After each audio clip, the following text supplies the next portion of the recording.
Whispers of History, podcast yang bakal mengajak kamu menyelami sejarah yang pasti asik dan relate banget sama kehidupan kita sekarang nih. Bersama aku, Justiana, dan aku, Vina.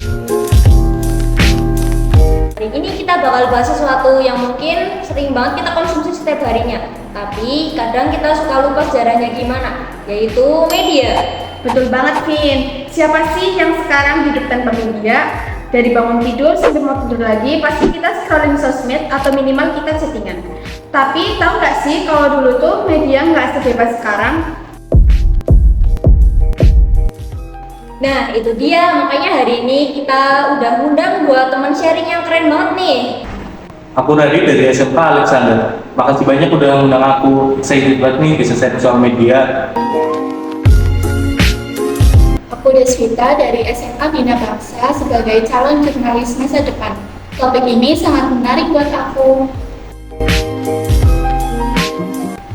Jadi Deswita, aku pengen mulai dari hal sederhana dulu. Menurut kamu, media itu apa sih? Kenapa sih media penting banget buat kita sehari-hari? Menurut aku, media itu kayak jendela dunia. Lewat media, kita bisa tahu berita terbaru, belajar hal baru, bahkan hiburan. Jadi penting banget supaya kita nggak update alias ketinggalan zaman. Setuju banget. Kadang aku mikir media itu kayak temen nongkrong yang selalu update cerita. Tapi Dit, pernah nggak sih kamu dengar cerita soal media sebelum Reformasi 1998? Gimana bedanya media dulu sama sekarang? Menurut aku dulu tuh media kayak yang tutup pemerintah baru, kontrol banget berita yang keluar. Harus sesuai apa yang mereka mau. Kalau ada yang kritik bisa langsung dibredel atau wartawannya yang diancam. Tapi sekarang setelah masa reformasi, berita yang keluar itu lebih bebas dan bahkan berita yang sebelumnya dianggap bagus sekarang sudah mulai bermunculan. Nah, bayangin aja, ini kita nggak bisa tahu banyak hal karena media dikontrol ketat. Tapi setelah reformasi 1998, kebebasan pers mulai terbuka lebar. Pemerintah nggak lagi melakukan sensor ketat seperti dulu, dan media bermunculan yang bisa menyuarakan berbagai pendapat, termasuk kritik ke pemerintah. Ini menjadi titik balik penting buat demokrasi dan kebebasan berpendapat di Indonesia.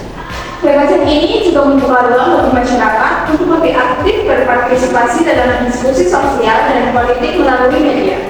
Dan bukan cuma media besar aja yang berkembang, tapi juga media online dan alternatif yang bikin suara masyarakat makin berkembang. Namun, kebebasan ini juga membawa tantangan baru, seperti maraknya hoax atau informasi yang tidak jelas kebenarannya. Makanya literasi digital sekarang jadi sangat penting supaya kita nggak gampang terjebak hoax. Benar pasti. Jadi kita sebagai generasi muda harus benar-benar mengikuti dengan bijak.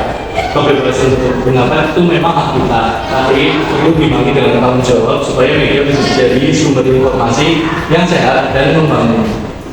Nah, Deswita, aku penasaran nih, kamu pernah nggak sih ngerasa takut atau ragu buat ngomong sesuatu di media sosial? Aku sendiri kadang mikir, wah bahaya nih kalau ngomong ini entah disalah artiin. Kalau itu sih sering, apalagi sekarang kan memang permasalahan cuma dari tulisan atau postingan singkat. Jadi aku lebih hati-hati dan sering cek 2 kali sebelum posting sesuatu. Tapi aku juga sadar kita harus seperti ini mendapat pemahaman dan bertanggung jawab. Setuju sih, media sosial itu kayak pedang bermata dua.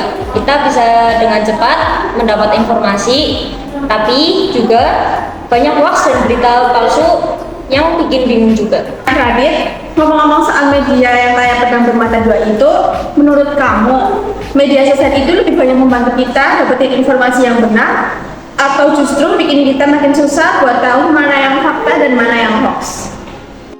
Menurut aku sih media ada sisi baik dan sisi buruknya. Kalau kita pintar memilih informasi dan kritis, media bisa jadi alat yang cepat banget buat kita dapetin informasi terupdate. Tapi kalau kita langsung share dan tanpa dicek lagi ya malah bisa bikin kita bingung dan susah bedain mana yang benar. Iya sih, penting banget. Jadi kita harus selalu cek fakta dulu sebelum kita share sesuatu. Nah, Deswita, sebagai calon jurnalis, apa harapan kamu buat masa depan media dan kebebasan berpendapat di Indonesia, khususnya buat generasi muda kayak kita? Aku harap media di Indonesia makin bebas tapi kita bertanggung jawab. Generasi muda harus punya ruang buat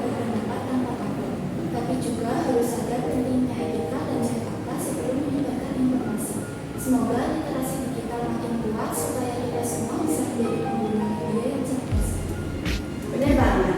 Semoga kedepannya media bisa jadi tempat yang aman dan positif buat kita semua. Oke, itu dia obrolan